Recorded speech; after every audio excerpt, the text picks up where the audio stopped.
Assalamualaikum warahmatullahi wabarakatuh. Waalaikumsalam warahmatullahi wabarakatuh. Yang saya hormati Bapak Kepala Sekolah, Bapak Subedi SPD MPD. Yang saya hormati Bapak Ibu Guru SMP Negeri 1 Cepiring. Terima kasih Bapak Ibu sudah meluangkan waktunya untuk mengikuti kegiatan diseminasi budaya positif, yaitu saya sebagai calon guru penggerak angkatan 11 ingin menyampaikan pemaparan tentang diseminasi budaya positif yang ada di sekolah ini, yaitu Sekolah SMP Negeri 1 Cepiring Mempesona. Semoga nanti sedikit membawa manfaat agar bisa diterapkan di sekolah kita yang tercinta ini. Budaya positif itu adalah segala sesuatu yang baik, ya, segala sesuatu yang baik yang akan kita terapkan untuk peserta didik. Nah, kita sebagai pendidik, konsep inti dari budaya positif itu yang pertama yaitu perubahan paradigma, kemudian disiplin positif, kemudian menentukan nilai-nilai dari kebajikan disiplin positif, kemudian kebutuhan dasar manusia, motivasi perilaku manusia, kemudian posisi kontrol guru, kemudian kita membentuk keyakinan kelas. Dari keyakinan kelas itu nanti kita akan melaksanakan segitiga restitusi. Nah, pembelajaran dimulai dari paradigma baru, ya. Paradigma baru itu adalah merubah yang tadinya pendekatan stimulus, kita berubah menjadi teori kontrol.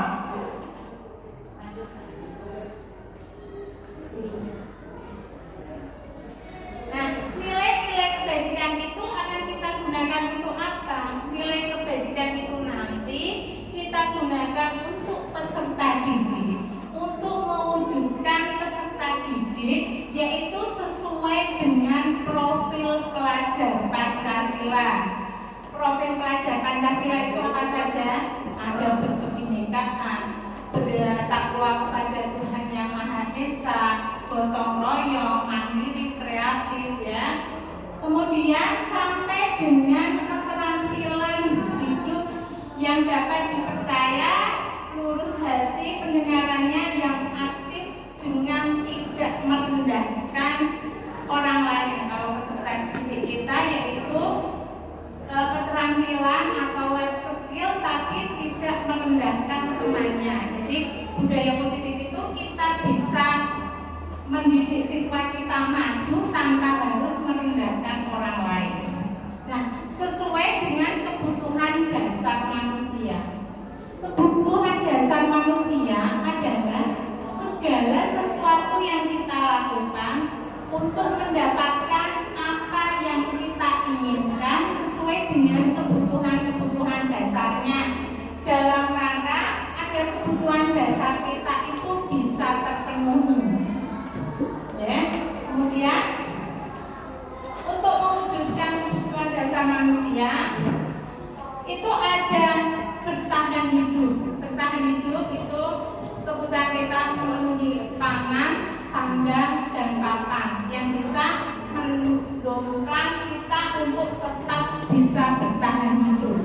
Kemudian butuh kasih sayang, butuh penguasaan, butuh kebebasan, dan butuh kesenangan. Jadi anak-anak kita itu harus mempunyai 5 kebutuhan dasar itu, mulai dari kebutuhan dia bertahan hidup sampai kebutuhan untuk mendapatkan kesenangan. Jadi kalau ada masalah, misalkan ada anak-anak kita seperti kok tiba-tiba dalam pembelajaran itu dia tiba-tiba menyanyi, ya, berarti kebutuhan dasar yang harus dipenuhi, dia harus mendapatkan kebutuhan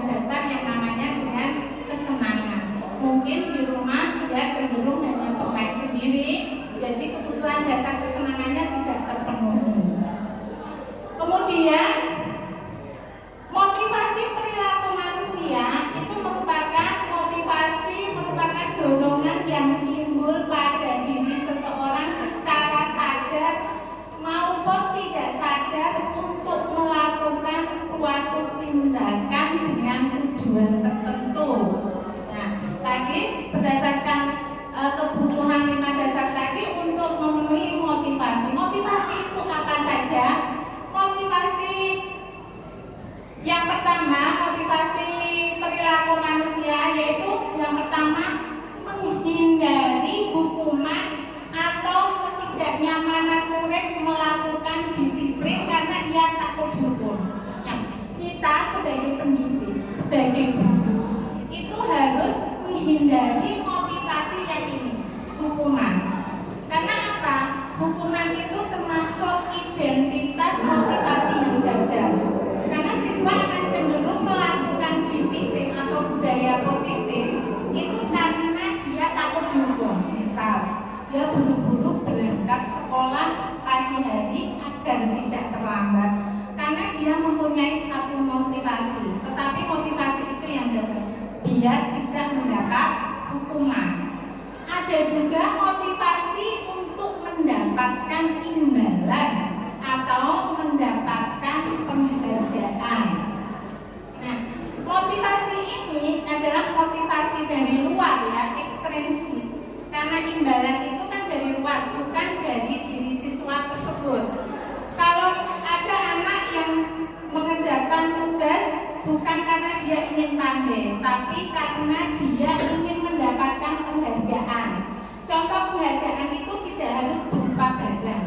Mungkin penghargaannya disanjung-sanjung oleh gurunya, terus diberi tepuk tangan yang meriah, dia akan merasa bangga. Tapi sebenarnya itu adalah motivasi ekstrinsik yang cenderung dengan identitas gagal. Yang cenderung merupakan motivasi intrinsik yang berasal dari siswa itu sendiri, itu adalah menghargai nilai-nilai kebajikan diri sendiri.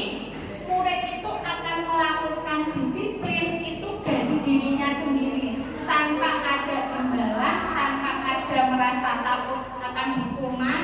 Dia datang, saya termotivasi berangkat sekolah itu ingin menjadi lebih baik, menjadi lebih pintar. Itu terdorong dari dirinya sendiri, tidak terdorong karena nanti takut dihukum, kalau apa takut dihukum.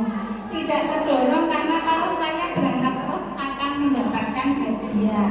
Nah, jadi motivasi yang paling berhasil dengan identitas sukses itu adalah motivasi intrinsik yang berasal dari siswa itu sendiri. Kok sepi ya? Semangat pagi. Pagi, luar biasa. Alhamdulillah. Kemudian bisa dilanjutkan ya Bapak Ibu? Oh, sepi sekali. Kemudian konsep disiplin dengan identitas gagal tadi sudah saya disebutkan, yaitu hukuman. Hukuman itu cenderung membuat anak itu menyakitkan. Kadang kita tidak tahu apa yang dirasakan si anak ketika kita memberi hukuman. Misalkan dia masuk terlambat 1 jam. Tadi terlambat berapa jam? Kemudian dia menjawab, maaf Bu, saya terlambat 1 jam. Silakan berdiri 1 jam. Terkadang kita seperti itu ya Bapak Ibu. Ternyata kita tidak tahu apa yang dirasakan hati si anak. Mungkin dia akan sakit hati gara-gara diajar kita, saya dihukum berdiri 1 jam ya. Itu dia merasa sakit hati. Bisa juga dia tidak nyaman. Setiap bertemu sama Bu Ida bersimpangan, dia merasa tidak nyaman karena pernah dihukum. Kemudian murid merasa takut. Biasanya berjalan lurus karena di depan ada Bu Ida, dia pilih minggir ya, untuk menghindari agar tidak bertemu karena dia merasa takut. Hukuman itu juga akan memaksa murid.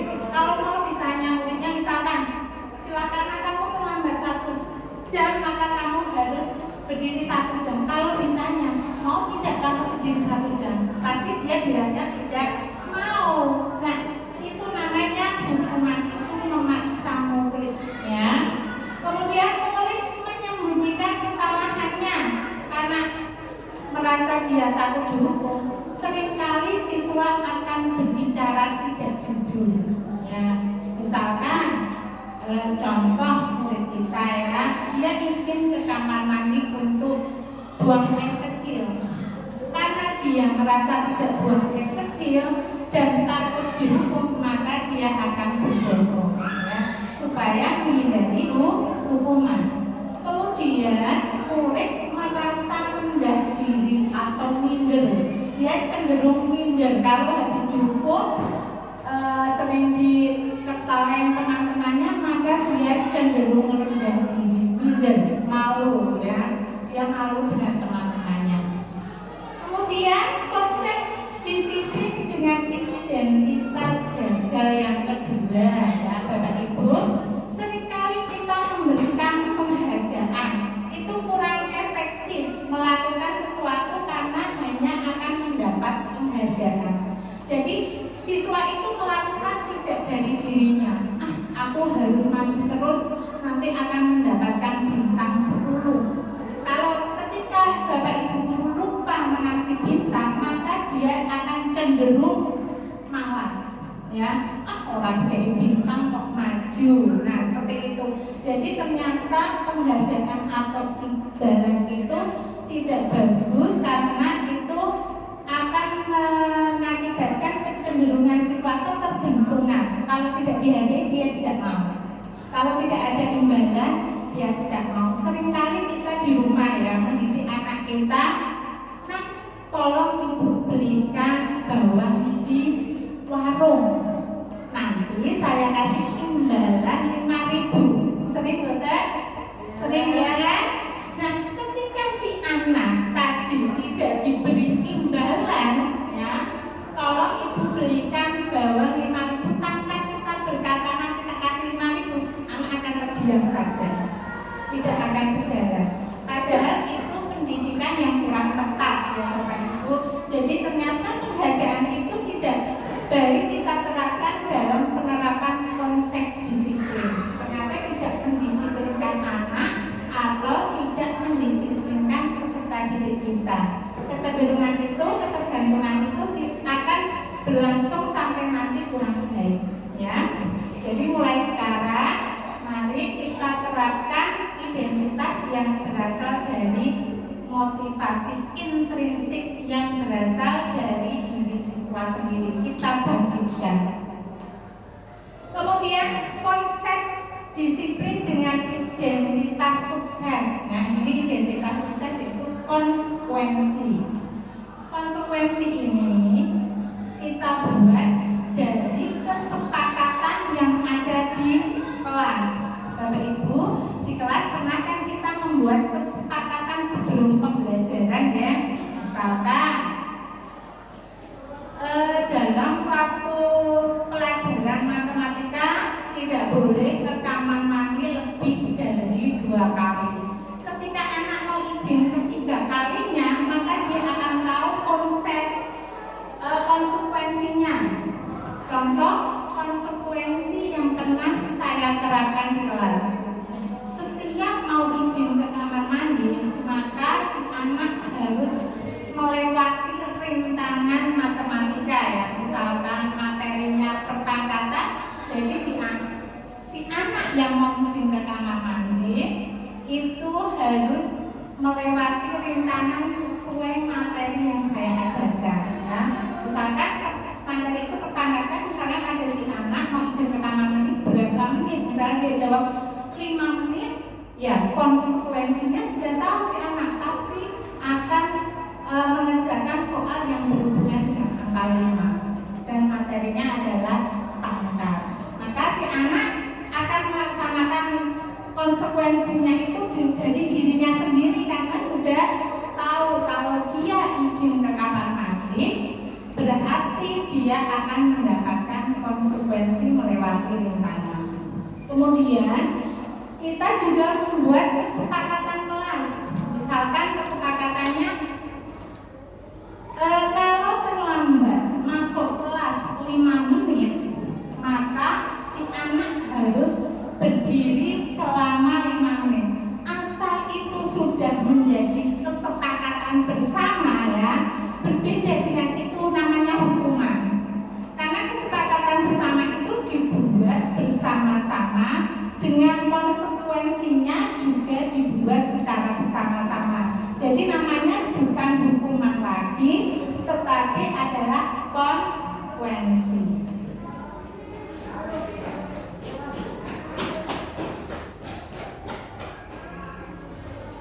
Kemudian konsep disiplin selanjutnya yang dikatakan sukses adalah restitusi, ya. Restitusi itu adalah murid akan bertanggung jawab dengan perilakunya. Nah, jadi kalau murid melanggar atau melanggar dari kesepakatan yang sudah disepakati bersama tadi, maka si murid tadi akan bertanggung jawab sesuai dengan konsekuensi yang dibuat. Misalkan dia tadi terlambat 5 menit, kok kesepakatan di kelas itu harus berdiri 5 menit. Secara otomatis kita tanya, kesepakatannya apa? Berdiri 5 menit. Tanpa kita disuruh pun si murid akan melaksanakan konsekuensi itu. Itu adalah dengan restitusi. Kemudian fokus pada pemecahan masalah. Jadi kalau masalahnya terlambat, ya hanya hukumannya keterlambatan itu saja. Kemudian murid juga akan menghormati dirinya dan orang lain. Nah, kalau si anak tidak melaksanakan konsekuensinya itu, dia merasa tidak akan menghargai dirinya sendiri. Kemudian dirinya juga memegang kontrol sendiri. Murid akan bersemangat, lebih bersemangat untuk memperbaiki kesalahannya dibandingkan si anak mendapatkan hukuman tadi, ya. Jadi kalau sudah tahu konsekuensinya apa, ya si anak akan melaksanakan sendiri. Tetapi kalau kita yang menghukum, maka si anak tadi akan cenderung tidak mau, ya, akan merasa terpaksa, ya. Kemudian 5 posisi kontrol guru itu apa saja? Yang pertama yaitu sebagai penghukum. Kemudian yang kedua pembuat rasa bersalah.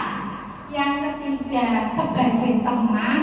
Kemudian yang keempat sebagai pemantau. Dan yang kelima sebagai manajer. Di sini manajer tidak semena-mena memberikan perintah, ya. Ini adalah manajer seorang pendidik. Nah, contoh-contoh penerapan 5 posisi kontrol guru sebagai penghukum. Seperti tadi, ya, berarti semaunya sendiri kita memberikan sebuah hukuman. Kemudian pembuat rasa bersalah. Seringkali kita bilang anak ramai di kelas. Ketika kita masuk, tiba-tiba kita bilang begini, kamu kok ramai terus? Apa kamu itu ingin disulis nanti kena marah bapak kepala sekolah? Nah, itu akan membuat si anak itu merasa bersalah. Kenapa? Kalau aku ramai nanti pasti disulisnya yang dihukum. Jadi itu adalah sebagai pembuat rasa bersalah. Sebagai pemantau, misalkan kita memantau, kamu sudah melanggar peraturan sekolah, kamu tahu konsekuensinya apa, ya. Terus sebagai teman, kalau sebagai teman itu cenderung kita tidak dihargai. Cenderung si siswa akan menganggap kita seperti temannya, sebagai friend-nya bestie gitu. Jadi kita merasa kurang dihargai. Paling bagus yaitu sebagai manajer. Si anak ditanya kesalahannya apa, terus apakah melanggar kesepakatan yang sudah dibuat, kemudian apakah dia bisa memperbaikinya, kemudian yang diperbaiki itu keyakinan apa. Nah, ini saya tampilkan contoh video sebagai penghukum. Nah, posisi guru BK sebagai penghukum, ya, begitu Pak. Ini guru BK. Nah, kita guru apa loh, ya? Guru BK ini.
video sebagai penghukum ya. Tadi ada seorang peserta didik datang terlambat tanpa kita mengetahui dasar atau alasan si anak datang terlambat, tiba-tiba kita langsung semprot saja ya. Nah terus kita terapkan yang tadinya si anak juga tidak tahu kalau terlambat itu ternyata harus berlari mengelilingi lapangan basket. Nah, penghukum di situ kita bisa lihat si anak cenderung merasa takut. Di dalam hati kita tidak tahu, mungkin di rumah dia ada masalah apa, kita tidak tahu, tetapi kita langsung saja memberi dia hukuman. Itu adalah konsep disiplin dengan identitas yang gagal. Seharusnya kita sebagai pendidik, kita harus mengetahui alasannya kenapa si anak itu datang terlambat. Jadi tidak boleh langsung kita semprot, kita kasih hukuman yang membuat si anak terpaksa, mungkin dia juga sakit hati ya, terus sampai di kelas sudah ngos-ngosan terlambat, kemudian belum tentu si teman-temannya juga akan membulinya ya. Biasanya kalau ada teman kita yang datang terlambat pasti akan diberi sorakan gitu ya. Kok diam saja ini? Semangat paginya mana semangat pagi? Pagi luar biasa. Alhamdulillah. Yang dari masuk kita, alhamdulillah ya Bapak Ibu. SMP 1 Cipinang? SMP Negeri 1 Cipinang? Prestasi jaya. SMP Negeri 1 Cipinang? Lingkungan mempesona. SMP Negeri 1 Cipinang? Yes. Kemudian saya beri contoh yang kedua, yaitu video membuat rasa bersalah.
Itu tadi adalah contoh video pembuat rasa bersalah. Jadi si anak seakan-akan dia yang paling salah. Ya, di situ merasa bersalah. Kenapa? Nanti ibu gurunya bisa jantungan, ya. Gara-gara dia terlambat, sering ditegur bapak kepala sekolah, kemudian jantungan. Kemudian dia juga merasa bersalah karena nanti jika si anak itu terlambat, maka dia si guru akan mendapatkan hukuman dari bapak kepala sekolah. Jadi itu termasuk identitas yang gagal ya. Jadi cenderung si anak akan tidak terbuka. Karena bagi si anak, di dalam hatinya si anak, gara-gara saya ibu guru jadi kena marah, gara-gara saya ibu guru bisa jantungan, ya seperti tadi. Kemudian ini contoh video sebagai posisi teman.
itu tadi contoh posisi teman. Nah, si anak cenderung dia seakan-akan tidak merasa bersalah. Nanti ketemunya ibu itu santai. Nah, dia seakan kurang menghormati kita sebagai guru. Seharusnya si anak apabila kok sudah tahu dia bersalah, dia pasti akan menunduk. Tapi dilihat dari video tadi, si anak cenderung senyum-senyum, merasa tidak ada salahnya. Ya. Jadi untuk sebagai teman kurang cocok kita terapkan sebagai pendidik. Kemudian ini contoh posisi pemantau atau monitor ya.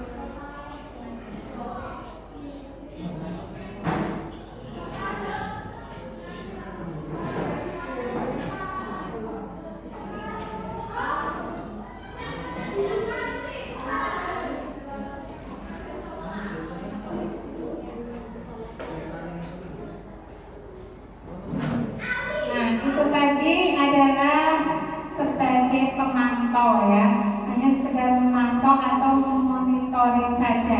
Nah, posisi yang paling bagus adalah posisi sebagai manajer.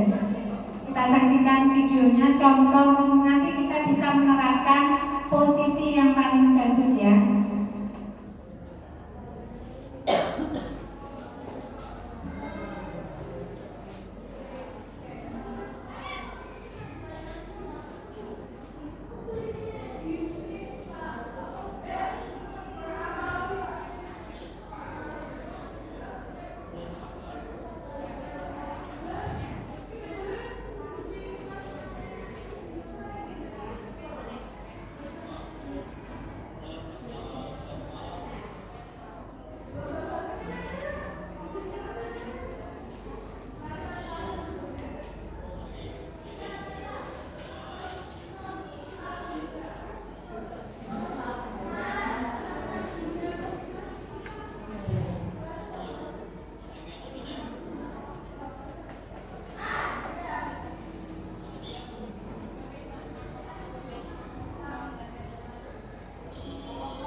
Posisi tadi adalah kita sebagai pendidik memposisikan diri kita sebagai manajer. Nah, cara menanyanya sebagai manajer itu runtut ya Bapak Ibu. Mulai kita tanya alasan si murid terlambat itu apa, kemudian kesepakatan apa yang sudah dilanggarnya, kemudian menanyakan juga apakah si anak itu bersedia memperbaiki kesalahan atau kesepakatan yang sudah dilanggarnya. Kemudian apakah kesepakatan tadi yang dilanggar tadi itu penting atau tidak, kita tanyakan juga. Kemudian mengarahkan, menuntun, bukan langsung langsung kamu harus seperti ini, bukan, tapi mengarahkan, menuntut untuk dia mencari solusinya. Seperti tadi diarahkan untuk memperbaiki kesalahan itu, kira-kira apa yang bisa dia lakukan. Bukan kita yang mengatur ya, jadi bukan kalau kamu harus bangun pagi, harus mandi pagi, harus berangkat pagi, tidak. Tetapi kita tuntun agar dia bisa memperbaiki kesalahan itu dengan caranya dia sendiri. Hanya kita mengarahkan saja agar dia bisa memperbaikinya. Kemudian untuk memperbaiki itu adalah kita menggunakan keyakinan kelas. Keyakinan kelas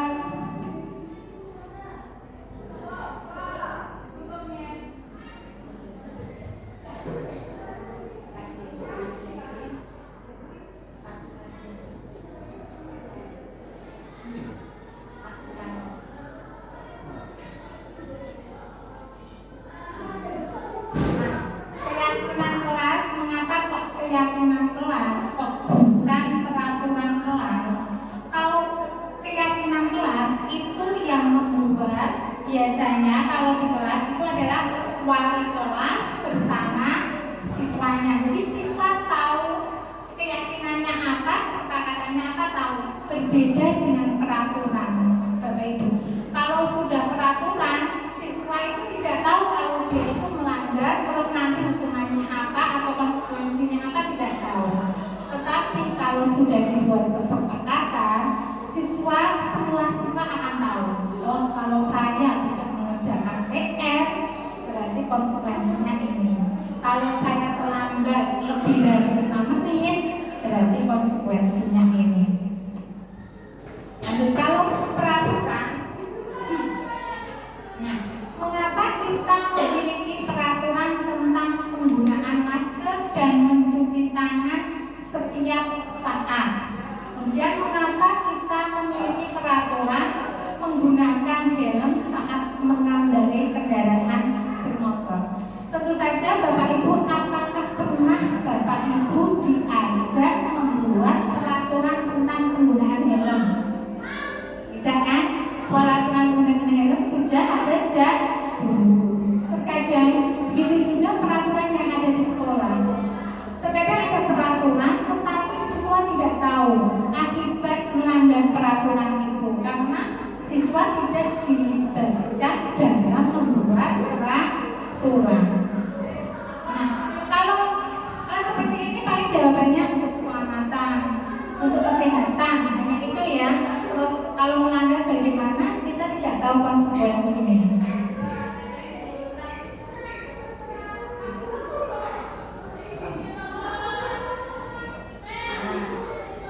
Pembentukan keyakinan kelas.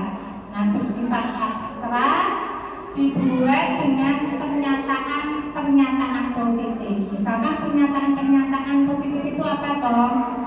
Menghargai orang lain. Berarti kalau siswa kok memanggil namanya dengan panggilan orang lain, itu namanya melanggar kesepakatan yang mempunyai nilai kebajikan, yaitu tidak menghargai orang lain. Berarti kesepakatan yang dilanggar adalah menghargai orang lain. Nanti siswa akan tahu kesepakatan apa yang sudah kamu langgar, menghargai orang lain. Nah, jadi siswa tahu, berarti nanti ada konsekuensinya. Konsekuensinya pun juga dibuat secara bersama-sama. Jadi siswa tahu konsekuensinya apa. Tanpa kita suruh, si anak akan melaksanakan konsekuensinya itu sendiri.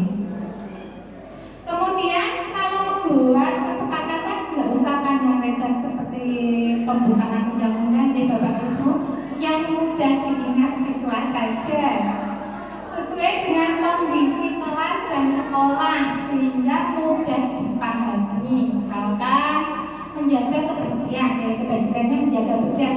Otomatis si anak apabila kok pelajaran sudah ganti, secara otomatis maka pendidik akan menghapus papan tulis dengan menghargai kesepakatan tadi yang diartikan adalah kebersihan, yaitu dengan membersihkan papan tulis. Kemudian warga sekolah, warga kelas itu dilibatkan diharapkan Bapak Ibu ketika kemarin tahun ajaran baru dibuat, disuruh membuat kesepakatan kelas segera dibuat, itu semua siswa harus dilibatkan, ya. Jangan sampai tidak dilibatkan, kemudian konsekuensinya pun seluruh siswa harus dilibatkan. Karena kalau siswa tadi seluruh siswa tidak dilibatkan, kalau yang dilibatkan hanya ketua kelas saja, nanti itu cenderung dengan hukuman. Karena siswa tidak tahu akibat dia melanggar kesepakatan itu konsekuensinya apa, tidak tahu. Kemudian lanjut. Nah, dalam penyelesaiannya apabila terjadi sesuatu masalah, ya, yang dijalankan oleh guru dapat menghasilkan murid yang mandiri dan bertanggung jawab, itu ada beberapa tahapan. Yang pertama yaitu menstabilkan identitas. Yang kedua, validasi tindakan yang salah. Dan yang ketiga, menanyakan keyakinan yang sudah disepakati.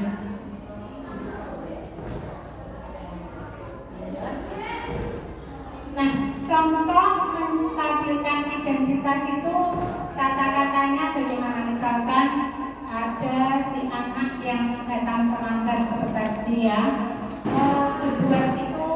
berbuat salah itu wajar. Nah, dia terlambat itu hal yang wajar ya Bapak Ibu. Terkadang kita menunggu selalu lama mengakibatkan terlambat. Berarti dia melanggar kesalahan kesepakatan, ya, karena sudah terlambat. Tetapi itu hal yang wajar. Karena apa? Bapak Ibu, di situ saya tuliskan yaitu Bapak Ibu tidak mau mencari siapa yang salah. Kamu berhak merasa seperti itu. Bapak Ibu juga pernah melakukan itu.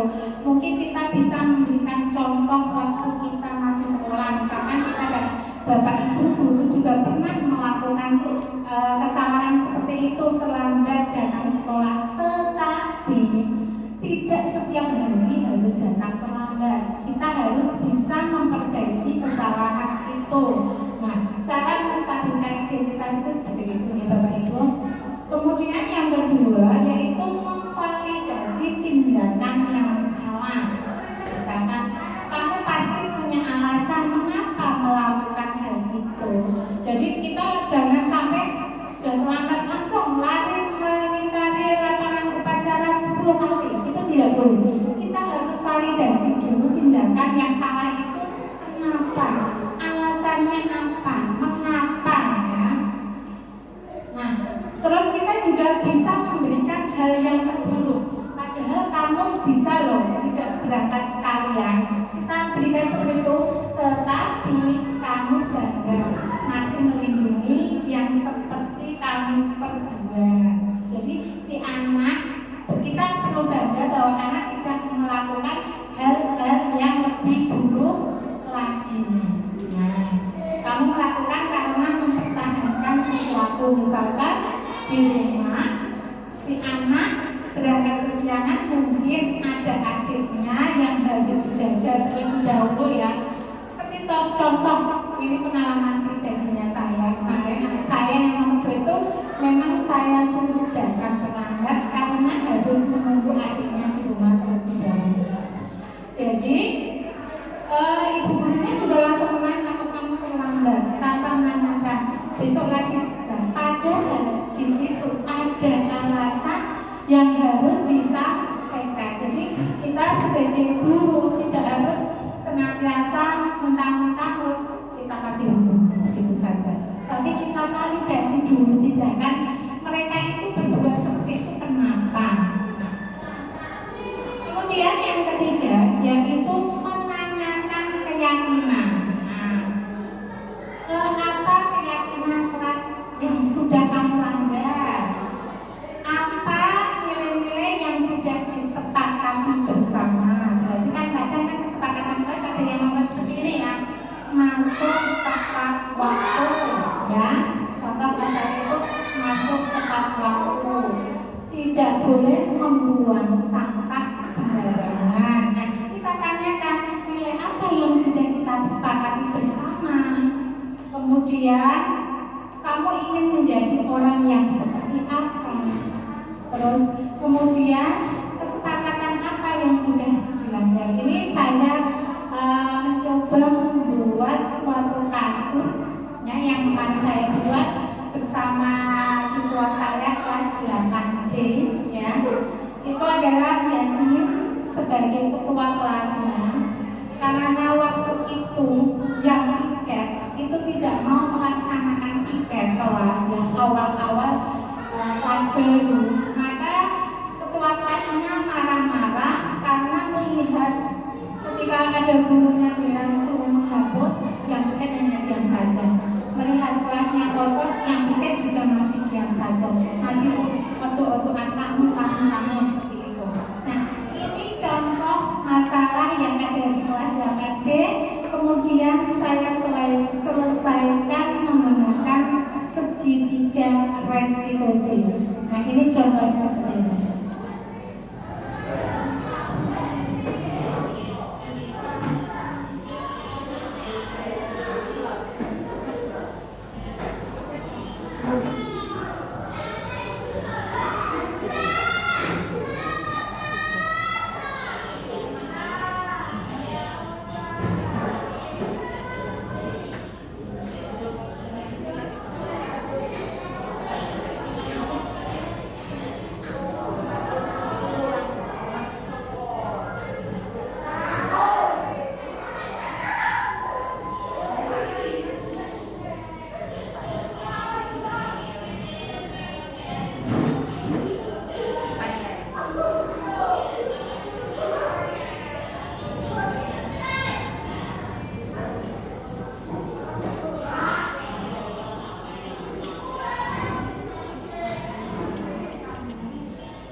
pendekatan segitiga restitusi. Yang awal saya tanyakan adalah masalah apa sampai dia melakukan hal seperti itu. Jadi ditanyakan dulu alasannya apa, kenapa sampai ketua kelasnya marah-marah. Maka dia akan terbuka dan jujur akan menceritakan kepada wali kelasnya.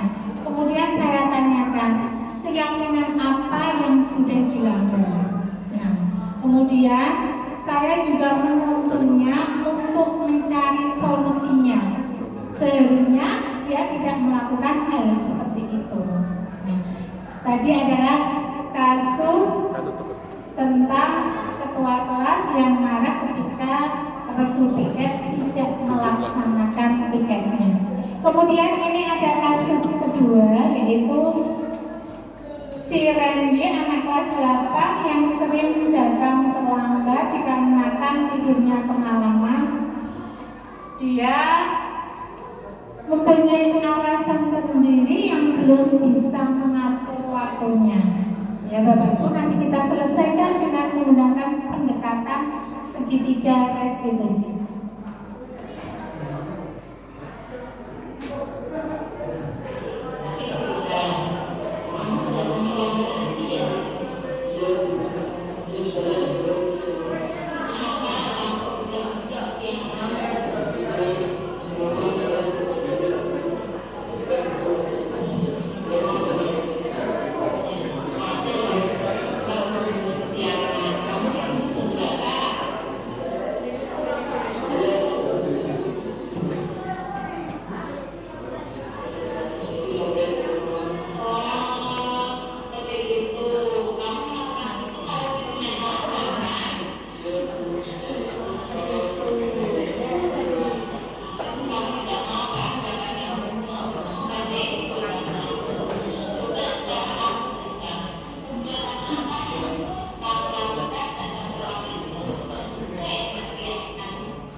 Nah, demikian tadi Bapak Ibu, ada 2 kasus yang kita selesaikan dengan segitiga restitusi.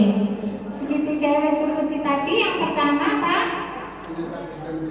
Menstabilkan identitas. Yang kedua, validasi tindakan yang salah. Jadi jangan mentang-mentang kita sebagai guru ya, terusan ada siswa kita yang melakukan kesalahan main burung saja.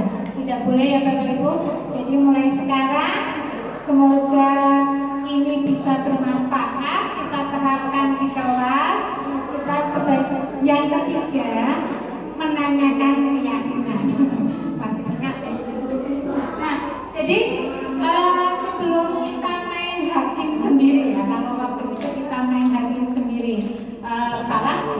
kampung gitu. Tapi sekarang kita sudah tahu budaya positif yang harus kita terapkan di kelas. Jadi kita sebagai pendidik itu harus bisa memberi contoh ya. Yang tadi kita tanya dulu, kita harus tahu kenapa si anak melakukan kesalahan, harus kita validasi dulu alasannya apa. Kemudian dalam memberi solusi ya Bapak Ibu, kita tidak boleh langsung memberikan aku harus seperti ini, tidak, tapi kita tuntun si anak bisa memperbaiki dirinya sendiri. Nah, kita sebagai guru dalam filosofi Ki Hajar Dewantara, guru itu hanya membimbing, menuntun siswa sesuai dengan kodrat alam dan kodrat zaman ya. Yang sudah dipelajari Pak Iqbal, yang mempelajari CGB pasti ada kata-kata kodrat alam dan kodrat zaman ya. Jadi si anak itu sebenarnya sudah mempunyai gambaran yang belum jelas. Jadi gambarannya itu masih lama-lama. Tugas kita sebagai guru itu menebalkan saja ya, menebalkan yang mau kita tebalkan. Apa kita mau menebalkan pakai pensil lagi? Apa mau kita tebalkan menggunakan spidol kecil? Apa kita mau menebalkan menggunakan bookmaker yang tulisannya tebal? Itu tergantung kita sebagai gurunya ya. Dan juga sesuai dengan bakat dan minat siswa. Jadi kita di kelas itu tidak boleh memaksakan bahwa siswa itu semuanya kita anggap sama, tidak boleh. Karena bakat dan minat siswa itu berbeda. Bagaimana Bapak Ibu masih semangat? Semangat pagi. Pagi. Luar biasa. SMP Negeri 1 Cipiring berakhlak mulia, SMP Negeri 1 Cipiring prestasi jaya, SMP Negeri 1 Cipiring lingkungan mempesona. SMP Negeri 1 Cipiring Yes. 3 menit. Wes Pak. Mungkin Bapak Ibu ada yang mau memberi tambahan. Pak Yatim, monggo Pak, kita refleksi sama Pak Yatim, monggo. Maju lek ben kita. Baik, terima kasih ya atas kesempatan yang diberikan oleh Ibu Sulistiawati selaku calon pemuda angkatan 11 ya. Bagaimana kesannya Bapak? Luar biasa ya. Biasa dulu. Tidak punya KPD ya. Setelah kami bisa untuk 11 malah lebih masuk ini atau semuanya. Refleksi yang bisa kita sampaikan adalah bahwa dalam pembelajaran di kelas tidak lepas adanya sikap atau perilaku siswa yang kadang tidak kita harapkan. Nah, bagaimana kita mensikapnya adalah apa yang tadi telah disampaikan Bu Lulis. Harapannya tidak usulis ya, tidak emosi dulu yang kita lakukan kepada anak, namun bagaimana kita mengerti kondisi anak penyebabnya. Nah, ini pakarnya dari pendidikan. Nah, sederhana dalam tiga institusi kita perlahan mencoba untuk bisa ada perubahan perilaku pada siswa yang telah kita lakukan. Selamat Bu Sulis sudah merefleksikan guru penggerak dalam kegiatan ini, khususnya di destinasi kita biplos yang luar biasa. Sekolah patut bergabung setelah ada Bu Onik dan Pak Ida tambah lagi, semoga nanti untuk angkatan berikutnya menyusul dari Bapak Ibu di sini itu harapannya. Makatan Bu, terima kasih. Assalamualaikum warahmatullahi wabarakatuh. Waalaikumsalam warahmatullahi wabarakatuh. Terima kasih untuk tanggapan dari Pak Yatin yang membuat kita tambah semangat. Ini sudah dibuka CGP angkatan 12. Monggo Bapak Ibu guru bisa melanjutkan perjuangannya untuk bisa mengikuti atau mendaftar CGP angkatan 12 agar diseminasi nanti tetap berlanjut ya, tidak berhenti di sini.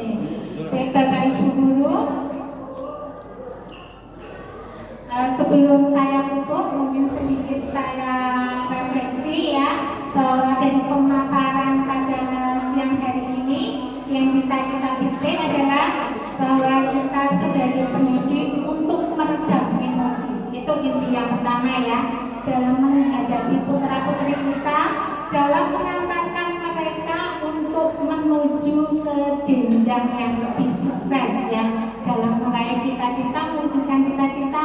Hendaklah kita sebagai pendidik adalah meredam emosi ya.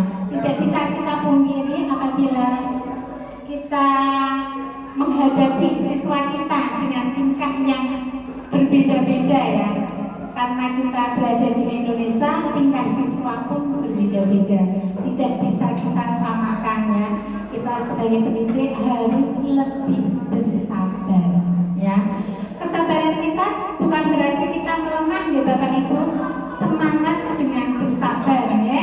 Jadi dalam mengantarkan siswa, kita antarkan mereka sesuai bakat dan minatnya. Jadi kita tahu bahwa siswa kita itu mempunyai tingkat kemampuan yang berbeda-beda. Jadi kita maklumi saja. Saya kira untuk pemaparan saya tentang diseminasi budaya positif saya cukupkan sekian. Semoga sedikit membawa manfaat yang tadinya kita sebagai guru adalah melakukan penyelesaian masalah dengan menghukum atau sebagai penghukum. Setidaknya kita sebagai manajer ya, bukan manajer sebuah perusahaan tetapi manajer di sekolah sebagai guru. Apabila saya mempunyai kata-kata yang kurang berkenan, tutur kata yang kurang berkenan, tingkah laku yang kurang sopan di hadapan Bapak Ibu semua, saya mohon maaf yang sebesar-besarnya. Bila itu hidayah, wassalamualaikum warahmatullahi wabarakatuh.